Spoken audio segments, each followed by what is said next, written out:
అందరికీ నమస్తే అండి. మంత్రివర్గంలో సహచరులకు సీఎం చంద్రబాబు నాయుడు గారు ఇందాకే శాఖలు కేటాయించారు. అందరూ కూడా శాఖలే చూసే ఉంటారు. చాలాసేపు అయింది కేటాయించి, మన వీడియో చేయడమే లేట్ అయింది. అయితే దీనిలో కొన్ని కీలకమైన అంశాలు మనం ఈ వీడియోలో ప్రస్తావించాలి.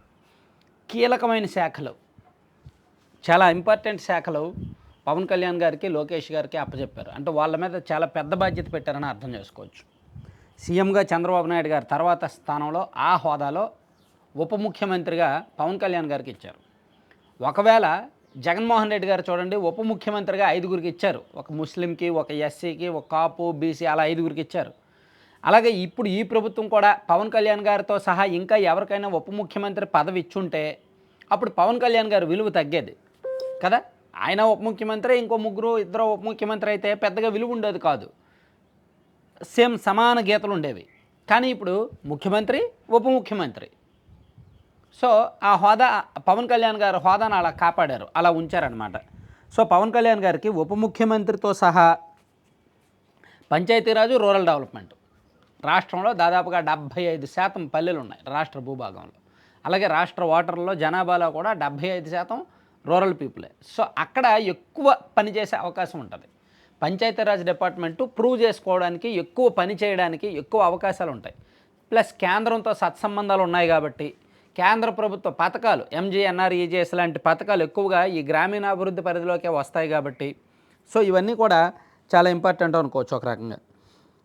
అలాగే rural water supply, environment, forest, science and technology, Panchayati Raj, rural development ఒకటి, rural water supply, environment, forest, science and technology, దాదాపుగా 5 విభాగాలు పవన్ కళ్యాణ్ గారి చేతుల్లో పెట్టారు.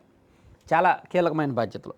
అలాగే నారా లోకేష్ గారికి ఐటీ శాఖతో పాటు హ్యూమన్ రిసోర్స్ డెవలప్మెంట్ అంటే విద్యాశాఖ కూడా అప్పచెప్పారు. అంటే భవిత తీసుకెళ్ళి, గ్రామాలను తీసుకెళ్ళి పవన్ కళ్యాణ్ గారి చేతుల్లో పెట్టారు.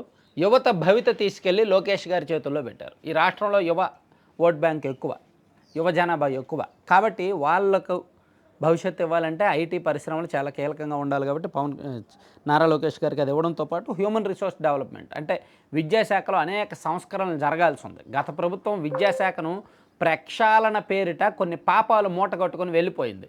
సో ఆ పాపాలను ఇప్పుడు అన్నిటినీ కడిగి శుభ్రం చేసి, ఆ మలినాలను, మరకలను శుభ్రం చేసి విద్యా వ్యవస్థను గాడిన పెట్టాలి. సో అది లోకేష్ గారి వలన అవుద్దో లేదా అనేది చూడాల్సి ఉంది.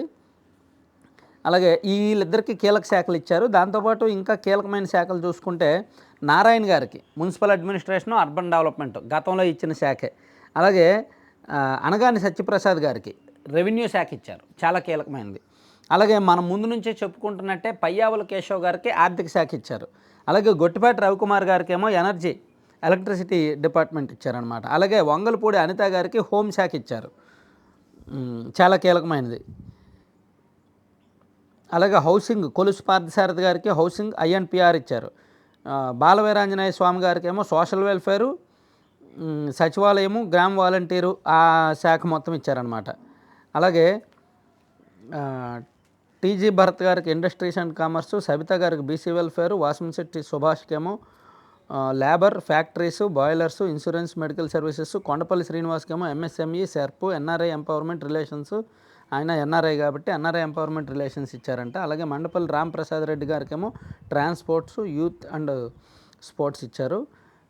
నాదెళ్ల మనోహర్ గారికి food and civil supplies, consumer affairs, Kollu Ravindra గారికి మైన్స్ అండ్ జియాలజీ. ఓవరాల్గా చూసుకుంటే పొత్తులో భాగంగా భాగస్వామ్య పక్షాలకి కీలకమైన శాఖలే ఇచ్చారు. బీజేపీ అండ్ జనసేన నుంచి ఎవరెవరికైతే మంత్రివర్గంలోకి తీసుకున్నారో ఆ నలుగురికి కూడా కీలకమైన శాఖలు ఇచ్చారు. సత్యకుమార్ గారికి ఏమో హెల్త్ డిపార్ట్మెంట్, అలాగే జనసేన వాళ్ళకు ముగ్గురికి కూడా కీలకమైన శాఖలే ఇచ్చినట్టే లెక్క. సో ఇది మంత్రివర్గ మార్పులు చేర్పులు, మంత్రివర్గంలో వాళ్ళకి ఇచ్చిన శాఖలు. దీనిలో మార్పులు చేర్పులు కూడా ఇప్పుడప్పుడే ఏమీ ఉండవు, కానీ ఒక మంత్రిని తీసుకునే అవకాశం ఉంది కాబట్టి ఒక మంత్రిని ఎవరినైనా తీసుకుంటే మేబీ కొన్ని డిపార్ట్మెంట్లు షేర్ చేస్తారు.